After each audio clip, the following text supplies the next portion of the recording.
glad that you're here. I want to ask you a question.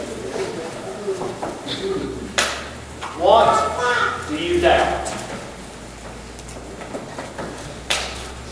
Do you struggle with doubts?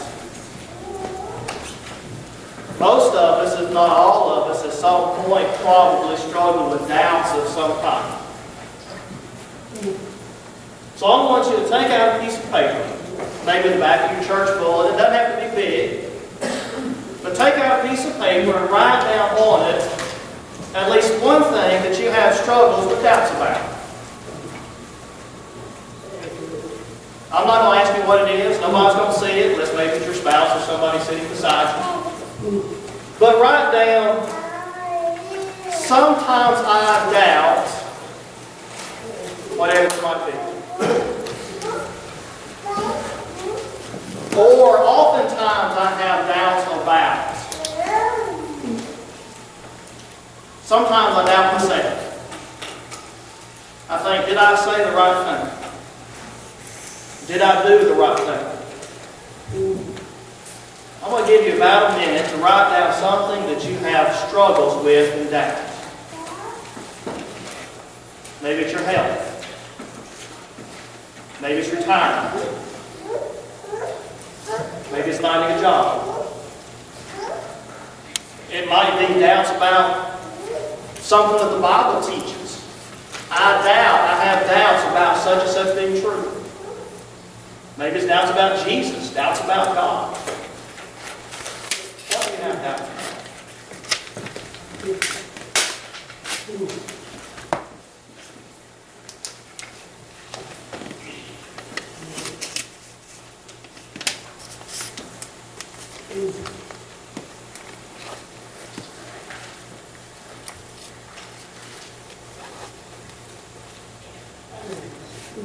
Now let me tell you a story briefly about a man by the name of Horatio or H.G. Spafford. H.G. Spafford lived in Chicago in the late 1800s. He was a lawyer and a businessman. Made a lot of money. But that was the time when the Great Chicago Fire hit, 1871, and Mr. Spafford lost a lot of property, lost a lot of money, and he ended up losing his house. After struggling emotionally and financially for a couple of years, Mr. Spafford decided it was he and his family needed a break. And so he sent his wife Anna and their 4 daughters to Great Britain, to England. He was delayed by business matters, so they had to go alone, and he was going to follow later. His wife, his daughters were ages 11, 9, 5, and 2. 1873. The French steamer, the L'Île de Havre, got to the middle of the Atlantic Ocean, was struck by another steamer, and sank in 12 minutes. Mr. Spafford lost all 4 daughters at one time. His wife got to England, and she sent him a telegram saying, "Saved alone." Mr. Spafford was a Christian. Do you think he doubted God's love? Do you think he doubted what God might have planned for him? Might there ever be happiness again? I don't know what went through Spafford's mind. But I know that he sat down and he wrote this song that we all know. Brother Russ is going to lead us in this song.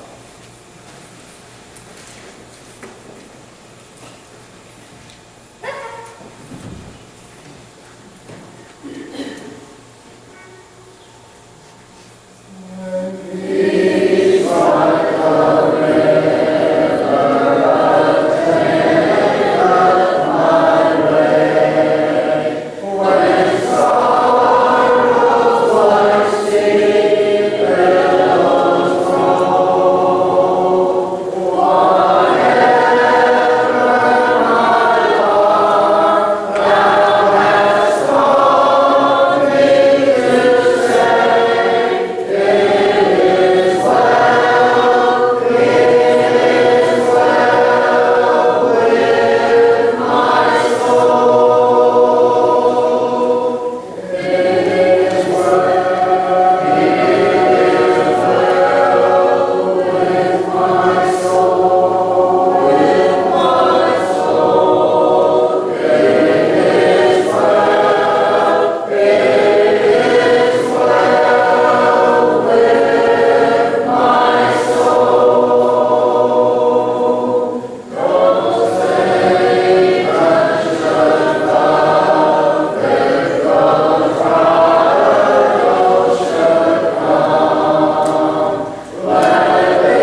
sermon. He calls it a sermon in Hebrews 13, verse 22. We're also struggling with doubts. Specifically, their doubt was whether or not Jesus was the means to salvation. They were struggling with this new religion. Christianity was a new religion then. Christianity was the minority religion. It wasn't the religion of their grandmas and grandpas and aunts and uncles and their neighbors. It was a new religion. It was different. And a lot of them had been Jews before. And they were struggling with, is Jesus really the only thing I need? Do I not also need to offer these animal sacrifices? Do I not also need the law of Moses? All of these things. So they were struggling with doubt. And so the Hebrew writer writes to them and tries to help them understand the foundation of their faith in Jesus Christ. In chapter 2, verse 1, the Hebrew writer says that we need to give more earnest attention to the things that we've been taught, lest at any point we should let them slip away. How shall we escape if we neglect such a great salvation that is found in Jesus Christ? And in chapter 4, verse 11, after reminding them of the efforts that Joshua made to take the Israelites into the promised land, the Hebrew writer says, let us also be diligent to enter into that rest, lest any of us should also fall away after the same example of unbelief. And then he gets to Hebrews chapter 6, which is where I want us to study this morning. How do we deal with doubt? There are some 4 things here in this text that the Hebrew writer encourages us to do in order to deal with doubt. Doubt is nothing new. And the way to handle it is not new either. The first thing the Hebrew writer tells the Christians he's writing to, and of course us today, how do you deal with doubt? You've got to mature. You have to mature in your faith. Now that doesn't mean that mature Christians don't struggle with doubts. But it does mean that even if we are mature, even if we've been Christians for 30 or 40 years, we still struggle with that doubt. That means we still got room to grow. Look what he says in chapter 6 and verse 1. Therefore, leaving the elementary teaching about the Christ, let us press on to maturity. We've got to grow. We've got to grow in our relationship with God, and we need to grow in our understanding of who God is and how God deals with His people. I want to encourage you to think seriously right now about being in Bible class. Because if you struggle with doubt, Bible class will help. Sunday morning, Wednesday night, Sunday afternoon. If we get to know people, human relationships, through association and through communication, then that's how we get to know God better too. We spend more time with Him in worship, and we spend more time listening to His communication. So let me encourage you, if you do not, and you struggle with that, spend more time with your Christian family in Bible study. I guarantee you it will help. Now, the Hebrew writer goes on here in chapter 6 to talk about some of the things that we need to leave behind. Not that we forget them. We don't forget the ABCs once we move on to writing essays or doing research papers. We don't forget our ABCs. We continue to use them. But we don't continue to put all of our focus on them. And so there's things in the Christian life as we become Christians that are the foundation of our faith, and we don't forget them, we continue to use them, but we move on. And that's why we need deeper Bible study. And so look at what the Hebrew writer says in verse 7. He says, ground that drinks the rain which often falls on and brings forth vegetation, useful to those for whose sake it is also tilled, receives a blessing from God. What's the Hebrew writer talking about? He's saying that if you are fruitful in your Christian life, then God's going to bless you. That's my paraphrase, but that's what he's talking about. If you grow and you mature and you become fruitful in your Christian life, then God's going to bless you. Which, of course, is going to motivate you to be more fruitful. And then in verse 8 he says, but if it yields thorns and thistles, it is worthless and close to being cursed, and it ends up being burned. If you're not fruitful in your life, then you're not useful to God. And eventually God will cast you out. His point is we need to grow and mature so we can be more fruitful. But now the Hebrew writer tells his audience in verse 9, he says, we are convinced of better things concerning you. In other words, I don't think you're being unfruitful. I think you are fruitful, and he's going to tell him in verse 11 again that he believes you're being fruitful. But his point is we need to grow and mature. If we're being fruitful, we can be more fruitful. When we compare ourselves to Jesus and how he used his time, where are we compared to that? We've got room to grow. The second thing the Hebrew writer tells us is that we need to keep in mind God's promises.